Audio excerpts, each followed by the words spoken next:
Greg and Ellie had a retirement dream that seemed impossible to them, but with careful planning, we might have discovered the right path to make that dream become a reality.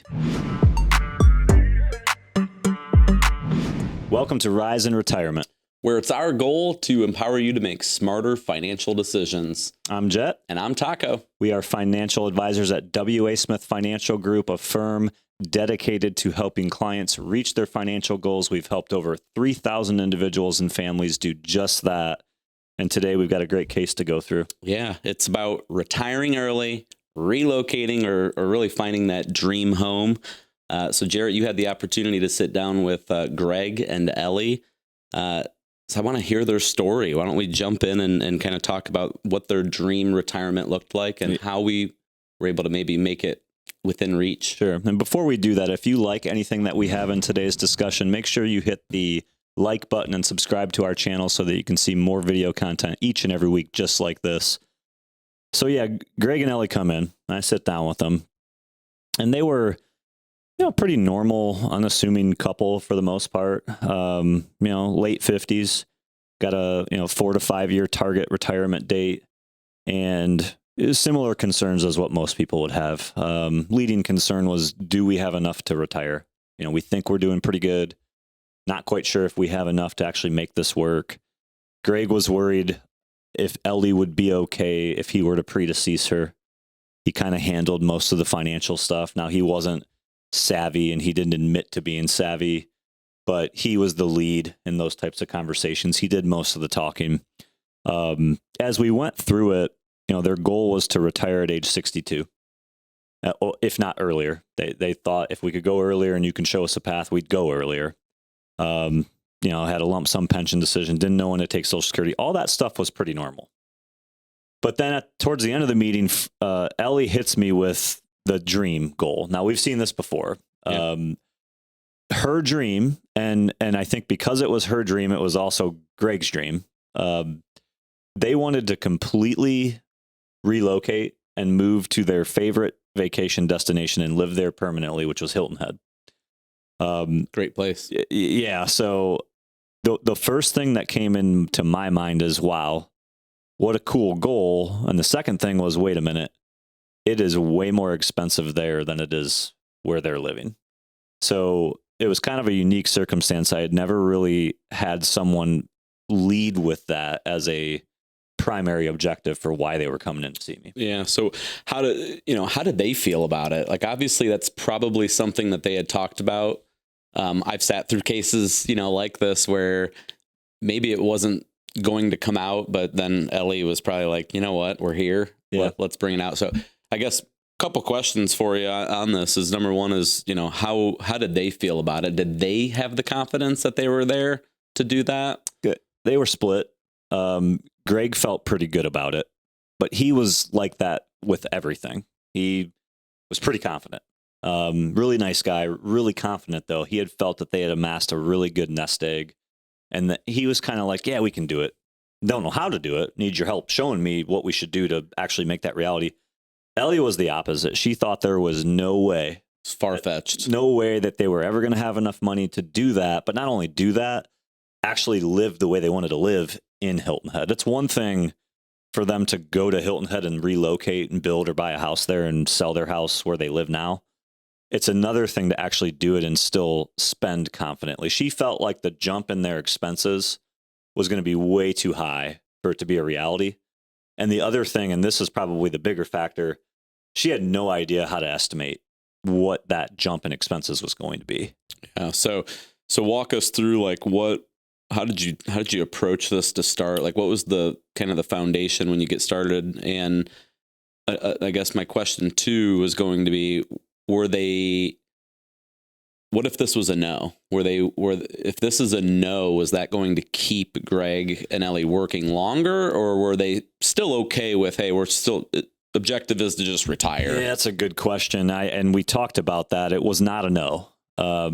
If the Hilton Head dream wasn't going to be something that they could do, they still wanted to retire.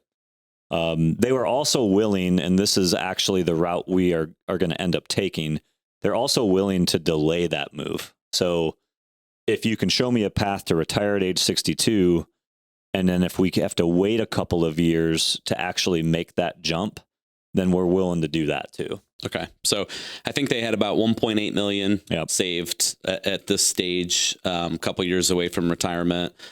You mentioned they had a pension, and maybe a lump sum option decision to make at some point. A couple advisors that they were already, call it, working with, but I don't think maybe getting comprehensive type of advice. More they had accounts with multiple people and they were asking these same questions, but weren't really getting anywhere. Sure.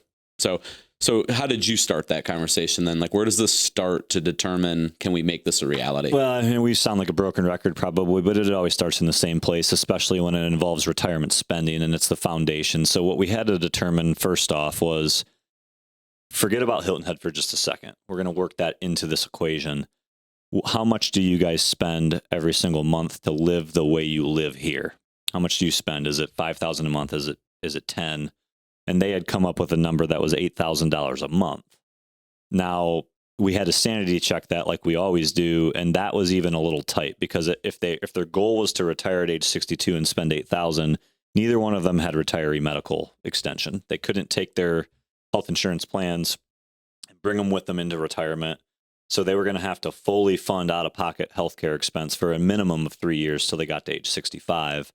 So we had to balloon that income goal up to more like $10,500 a month. And would you say that was something that they probably had no clue on what number to use, or how do you build that into a budget? It's for them, it was completely just forgotten. Yeah. They hadn't even there. No, I mean, when I said it and when we started talking about that, it was like, oh gosh, I can't believe we didn't think about that. So that scared both of them, actually. They thought, okay, there's the nail in the coffin. This isn't going to work. And then, in reality, they have enough to make this work. It was just a matter of working out the logistics on how are you going to cover that extra expense and what is it. They had discretionary hobbies, all that stuff worked into the original budget. Really, the only thing that they had forgotten about was the healthcare expense out of pocket. Okay. So how did you show them then? I mean, I know we've talked buckets and, all that fun stuff a lot. So like how'd you get that point across of, hey, we got maybe some bigger expenses early on with healthcare added to it. We have your base necessities, the money you guys have to live. Yeah.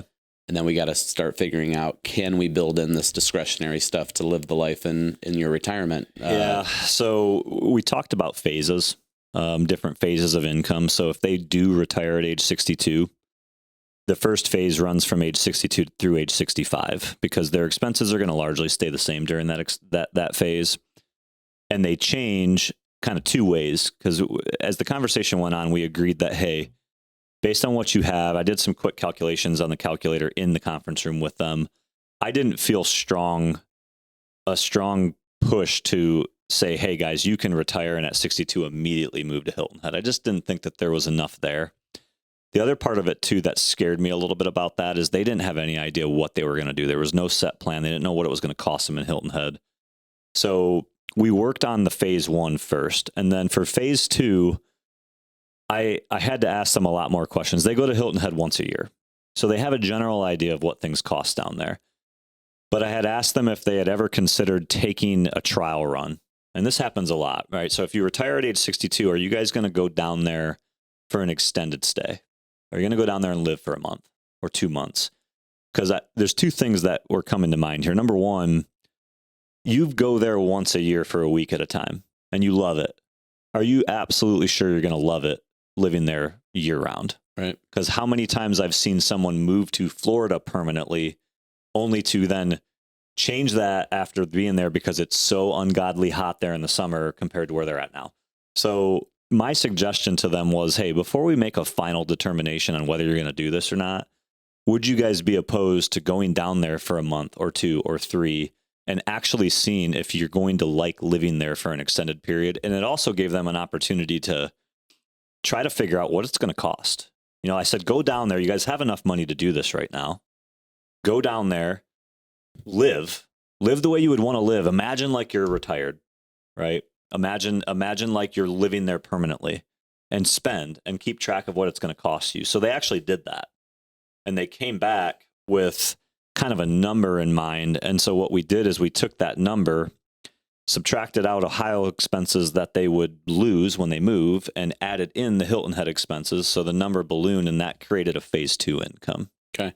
And, I guess bottom line, did they have enough money to do this with proper planning? I think surprisingly to them, they, not surprising to me, but they did, because when I first met them, 57, 58 years old, they still got a little bit of runway to grow that asset pool. Right. And they're making maximum contributions to their 401k during these last several years of working. So we were able to kind of do a future value calculation as, on a conservative run, here's what you probably are going to have saved by the time you get to age 62, and based on what you're going to withdraw minus Social Security and pensions, this is probably what you're going to have to pull out of the portfolio. So we were able to do some calculations that said, hey, by the time you get to 65, this is probably where you're going to be. So what I love, hearing, and my takeaway from this is, and probably where the other advisors have gone wrong with, they obviously lost these assets, that Greg and Ellie brought over to us, is that through the course of several meetings, you didn't talk about how to, better their investments. You didn't talk about products. It was educating them on how to build the proper budget, how to make sure that this works, and that they're actually going to love it. Like they kind of had in their mind, telling them to go down there. Like that's advice that you're probably not going to get 9 times out of 10 from an advisor. It's just going to be, let's dive into the $1.8 million and let's see if I can grow it for you. And then you're good, right? That's how most of those conversations work. So yeah. Enjoying this video? Give us a like and stay tuned throughout the rest of the video to see if we can make Gary and Ellie's retirement dream a reality. Now back to the conversation. No, I mean, you're right. I quite frankly, at this point, the investments don't matter. And I think to people like Greg and Ellie, to them, they don't matter either. That's not what they came in to talk about. And the vast majority of people that come to see us or seek guidance from us are probably a lot of fiduciary financial planners, especially when it comes to retirement, right? It's all the same questions. Do we have enough? Can we do what we want to do? Can we live the lifestyle that we want to live? Investments, they don't care what we use, so there was really no point in us ever discussing how to invest their money, at least not at this point. Now, is that going to come into play? Absolutely, it's going to. Yeah. And they, like you mentioned, they have time. So we got planning that can be done to obviously maximize the investments, make sure that they have, income protected there, all that fun stuff. But that's all part of showing, putting in the work first, right? And showing how a plan can make that dream a reality at the end of the day. What they told me, and I'll never forget this, as we got through the planning process and, the relationship started and it went on for a little while. And this is all while they're, still working those last few years of their timeline. Ellie told me that they had met with multiple different advisors before they hired us. And not one of them ever showed them a plan for how they would draw income in different phases and increments that included the Hilton Head. It was always a scoff kind of reaction to Hilton Head. Oh, that's a great idea. Yeah, you should have enough money for that. Well, show me how. Exactly. And she was the type of person that, I'm not doing this. We're going to pick up our life and move halfway across the country if you can't show me that I can do it and then I'm going to succeed financially in doing it. Because the last thing that they wanted to do was move there and then have to put their tail between their legs and come back. Right. Yeah. So. I think at the end of the day, Greg and Ellie's story really highlights the importance of proper and thorough planning, especially when you got major life decisions. I mean, we're talking retiring, number one. We're talking relocation. We're talking, just a lot of moving parts as you head into retirement. It's never too early, to start planning your retirement dreams is how I look at it. Absolutely. And if you're ready to take control of your financial future, the first thing you should do before you do anything else, before you watch another video, click on the link in the description below. Join the Ascend 360 Insider community.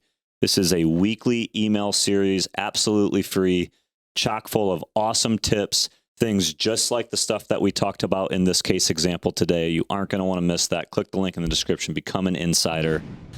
And that's it. And subscribe. Yep. Turn your notifications on for Rise in Retirement every Sunday. Yep.